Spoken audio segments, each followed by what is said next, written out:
In this video, we will continue practicing graphing versions of the tangent function.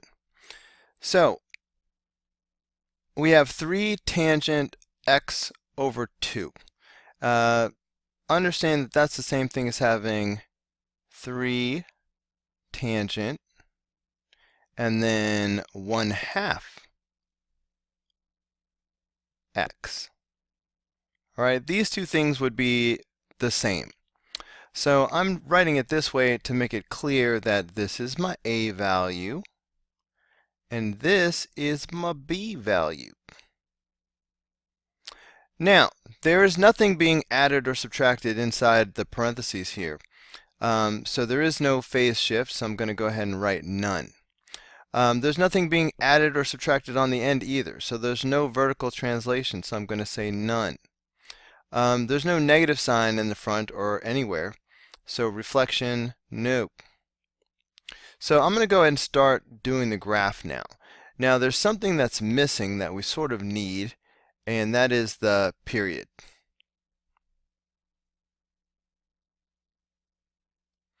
Okay, now the period is always the original period divided by this b value. Now for sine and cosine, the period of the parent function was always 2 pi. But for the tangent function, the parent function has a period of just pi. So we will do pi divided by the b value when we are talking about the tangent function. And like I said, the b value is 1/2. So the period is going to be pi divided by 1/2. Alright, when you divide by a fraction, it's the same thing as multiplying by the reciprocal. So that's why the period is going to be 2 pi. Okay, so in this particular case where we have this x over 2, the period is 2 pi. Now, let's go ahead and start off the graph.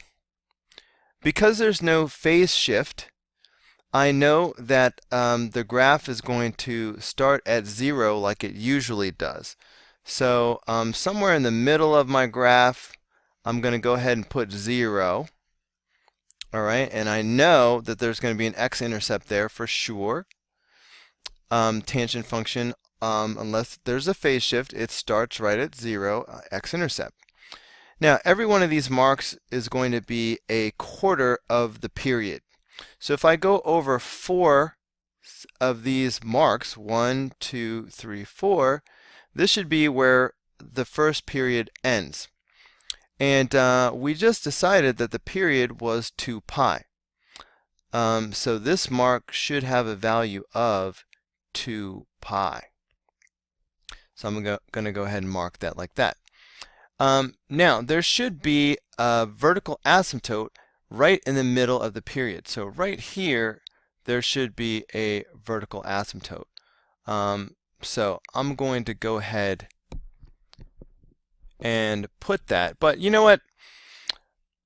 Let's go ahead and do this. I'm going to mark the entire x-axis, and I'll come back and do the vertical asymptotes later. So here I have 0. 4 spaces to the right, I have 2 pi. That's a single period. I always graph 2 periods of a tangent function, so I'm also going to go 4 spaces to the left. 1, 2, 3, 4. Of course, there'll be an x-intercept here, and this is negative 2 pi. So everything over here will just be a mirror image of what's going on over here. Now let's label all of the values in between. So if this is 2 pi, then right here in the middle should be pi, and that makes this pi over 2, and that makes this 3 pi over 2. Okay, and all of these are the mirror images, so this will be negative pi over 2, and negative pi, and negative 3 pi over 2. Okay, now like I said, right in between the x-intercepts, right in the middle of a single period, there should be a vertical asymptote, which we will show as a dotted line. Okay, and similarly, there should be another vertical asymptote for the period that we are showing to the left, right in the middle of it, right between these two x-intercepts.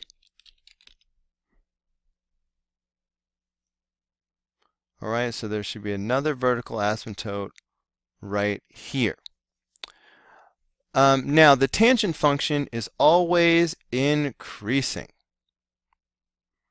So as I draw my tangent function, if I start here from one of my x-intercepts and go to the right, it should be increasing. So it's going to be increasing as it bends itself towards the asymptote. And then it sort of picks up on the other side.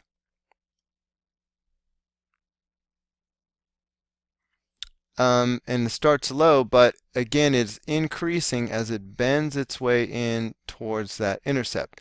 So what I've shown here is one period of the tangent function. Now I'm going to draw another period of it over here on the left. I'll use this x-intercept, and it should be increasing from here as it approaches that asymptote. And then again it picks up from down low on the right hand side, and it is increasing as it bends its way in toward that x-intercept. So this is actually two full periods. This is sort of bothering me that I accidentally made it just really run smack into that asymptote. Let me see if I can fix that. Okay, that's better. So we have the x-axis well labeled, and it's important that every single one of these marks is labeled. We also need the y-axis, and we're going to have to throw in a few extra points. Of course, the y-axis will be right here at 0. And now let's do those extra points that I was mentioning. It has to do with the a value. Let's see if I can slide over there. We haven't done anything with the a value yet. The a value is 3. Now for sine and cosine, that was the amplitude, all right, and that became the high point and the low point.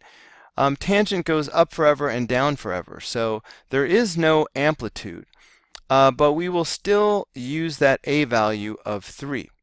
And the way we do it is halfway in between the x-intercept and the asymptote, that point should be right at the a value. So this point right here must be at 3.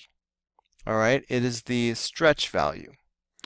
Similarly, on the other side, this is the point that's halfway in between the intercept and the asymptote, and this point should be at -3. So we should label the y-axis at those a values.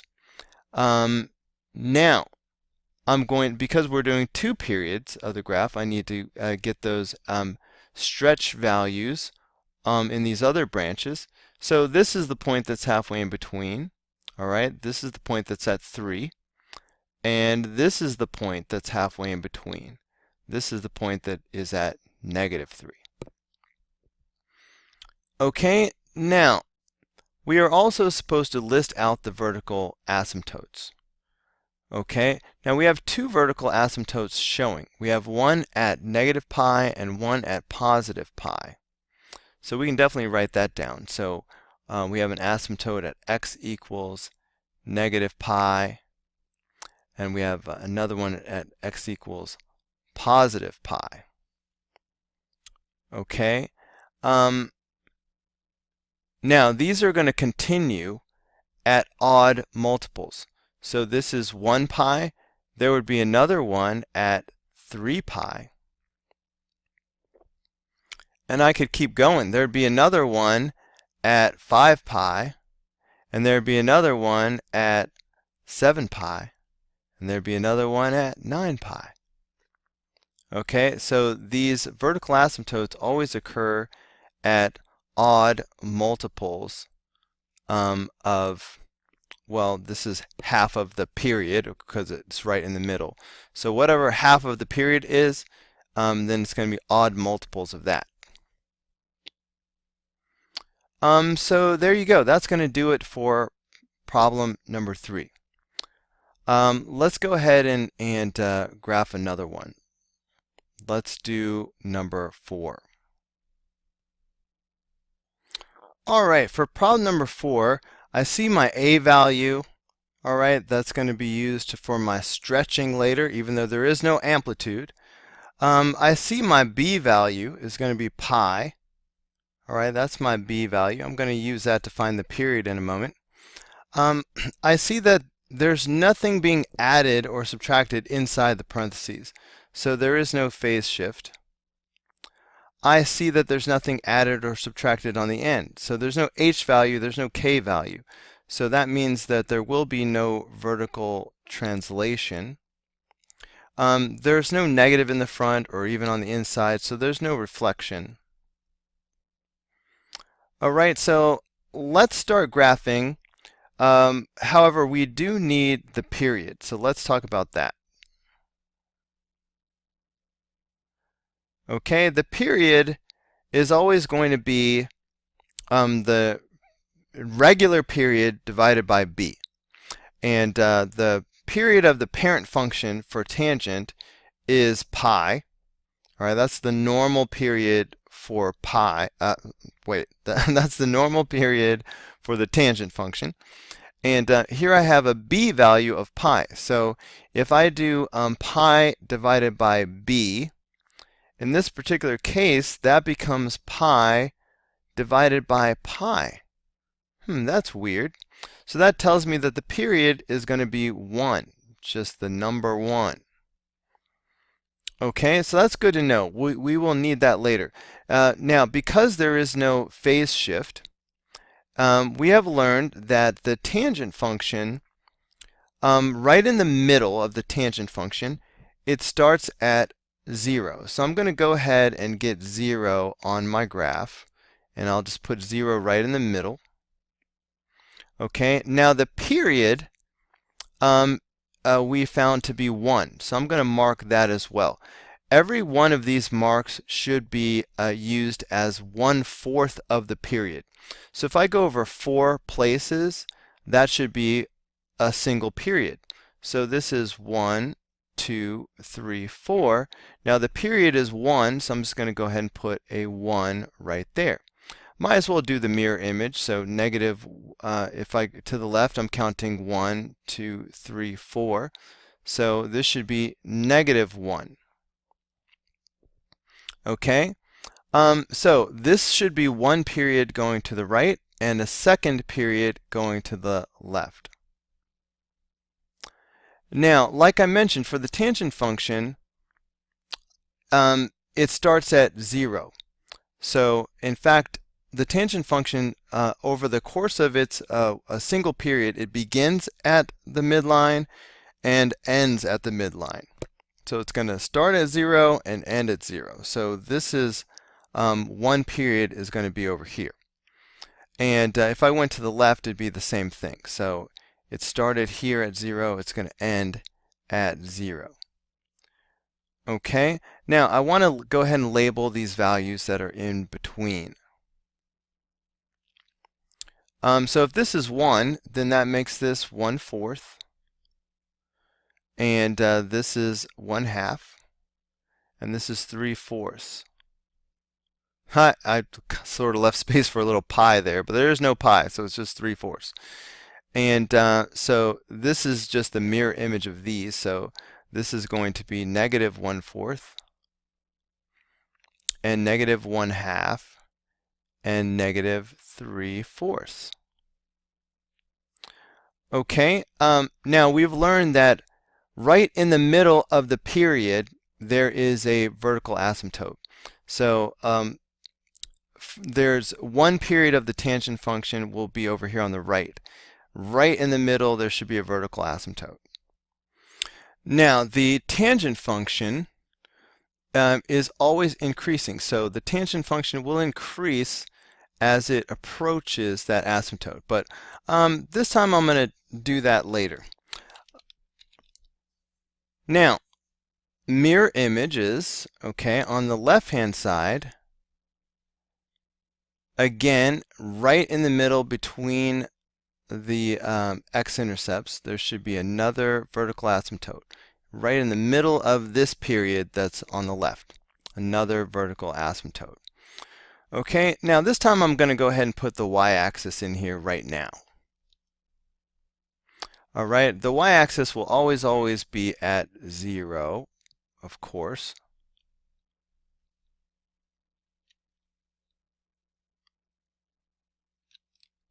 All right, there's my y-axis. Now, let's go ahead and do the a value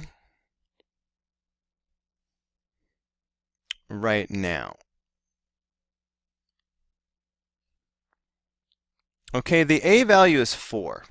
Now, this is not going to be the amplitude because the tangent function has no amplitude. It goes up forever and it goes down forever. However, we can still use that a value to reflect the stretch. So what I would do is just go ahead and mark that a value. All right, so I'm going to have a 4, and I'm also going to have a -4. All right, I'm just going to squeeze these in here. So we need to label this on the y-axis. So this is going to be my a value. And the way it's used is halfway in between the x-intercept and the asymptote, the function should pass through the a value. So over here on the right-hand side, between the intercept and the asymptote, the function should hit the a value. Now, the tangent function is always increasing, so over here I knew to put the value going up. But similarly, on the left-hand side, halfway in between, again it should be at the a value, but this time it'll be at the negative value, which will be right here. And again, over here between the asymptote and the intercept, it's again going to hit the a value. But the tangent function over here will be coming from down below, so it's going to be negative. It should be down here at -4. And over here, again, the tangent function is always increasing, so right here, halfway in between, it should be at +4. All right, sometimes I draw these dots in after I draw the curve, but technically these points are supposed to guide where you draw the graph, so sometimes it's useful to plot the points first and then try to draw the graph going through them. So I thought I'd switch it up. Okay, so the tangent function is always increasing. So as I go from left to right, I'm going to start from my x-intercept and I'm going to go through that point and approach the asymptote. Now here, picking up down low, I'm going to be curving away from that asymptote, all right, as I approach the x-intercept. Then I'm going to be curving my way out of there, and I will go on to approach the asymptote. Okay, and then it's going to pick up low again, and it's going to go like this. Man, this is hard to draw. This is one of the reasons why I tend to try to I draw the curves first and then I put the dot in later, because it's I find it harder to draw when I'm trying to hit these dots like this. I'm just going to give it one more shot.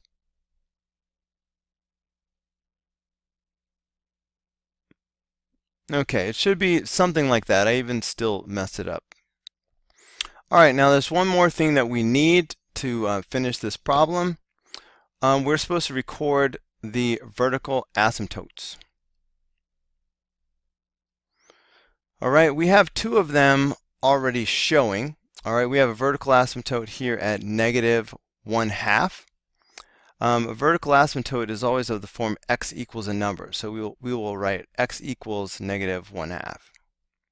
And then we have another one over there at +1/2.